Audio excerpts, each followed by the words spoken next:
Day 79 on the Hanamichi, and yesterday was possibly the most beautiful day in London this year so far. Glorious spring weather. And I cycled down to the National Gallery with a friend to see this wonderful exhibition called After Impressionism, Inventing Modern Art. And I thought I would share some of my impressions on the Impressionism exhibition.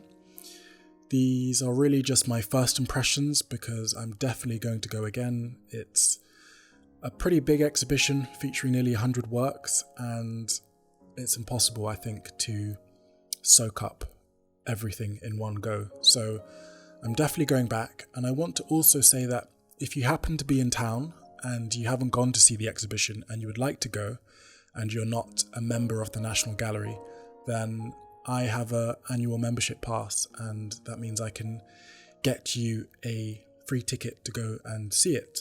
So we could potentially go together, or I can organise a ticket for you to go. Otherwise, I think it's £26 to go see the exhibition. So that's that. And yeah, what did I like about this exhibition? Well, I mean, it's hard not to just marvel at the masters in this exhibition. You've got the likes of Klimt, Rodin, Matisse, Picasso, Cézanne, Edgar Degas, Gauguin, and yeah, I think it starts off when you walk into the first room with this whole thing about the independent artist, which is a subject I've explored a lot, even in some of these videos. I've dedicated whole videos to them. What does that mean, the independent artist?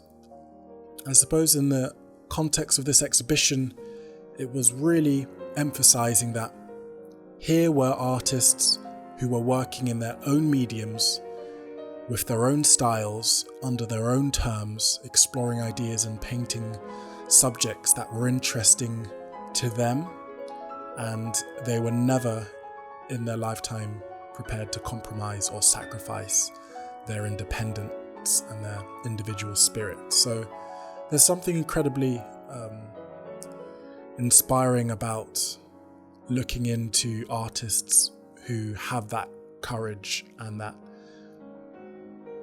stubborn conviction, if you like. So I really enjoyed that, and I really enjoyed that even though this exhibition was about Impressionism and that style, it was really celebrating the kind of individuality of these artists rather than kind of merging them into one sort of style, if you like.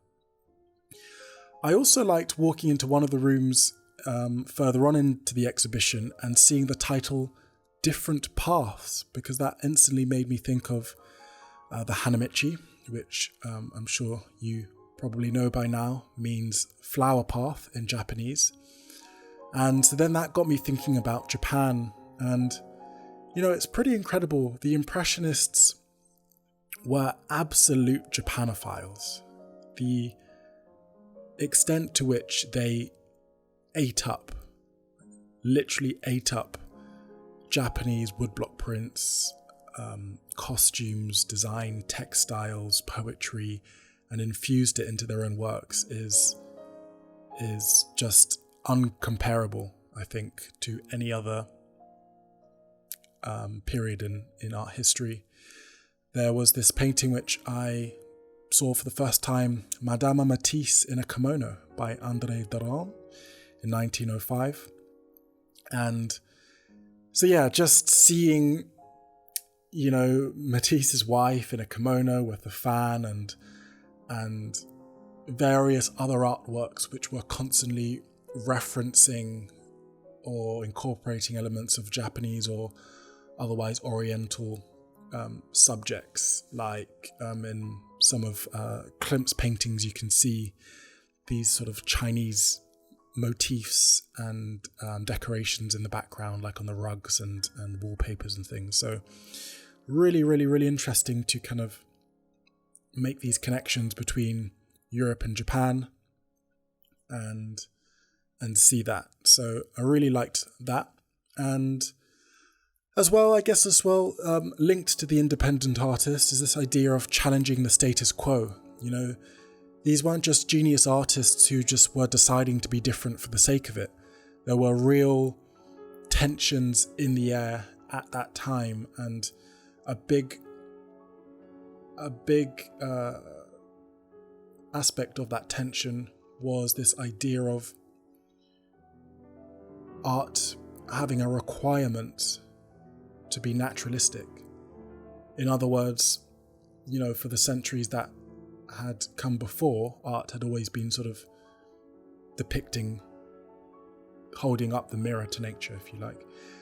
Whereas now these artists like Rodin, Klimt, Matisse, Picasso, they weren't interested in depicting naturalistically necessarily life.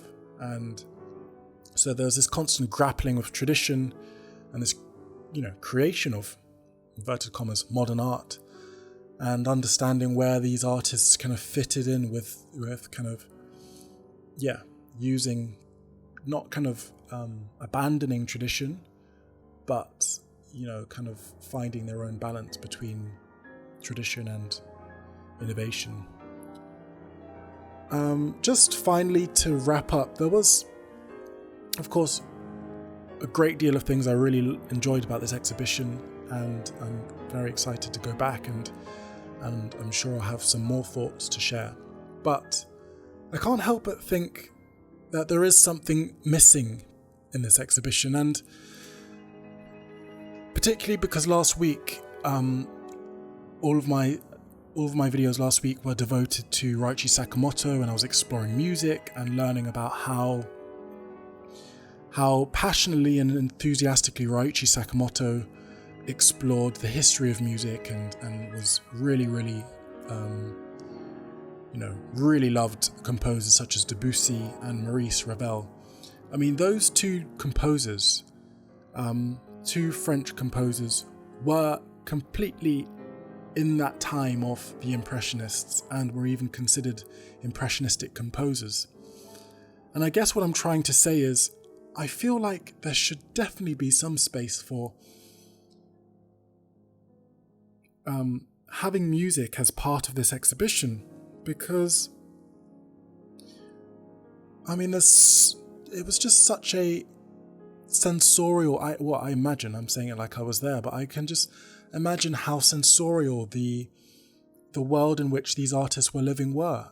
And, you know, painting is, of course, an extraordinarily beautiful medium, and there are sculptures in this exhibition too. However, I just feel like there could be more body brought into this exhibition by incorporating somehow elements of music perhaps, and I don't know, just kind of carrying more of this energy and spirit of architecture and photography and film, which was so much a part of this time. So I don't know, that was just one potential kind of element that I thought was perhaps missing and could carry and even bring more kind of beauty to the experience of walking through this exhibition, to have that element of impressionistic music or music from that time of Debussy and Maurice, Ravel, etc. Anyway, those are just some impressions on the Impressionism exhibition, and again, if you would like to go, just do send me a message. And apart from that, I hope you've had a lovely Easter weekend, and see you in the next one.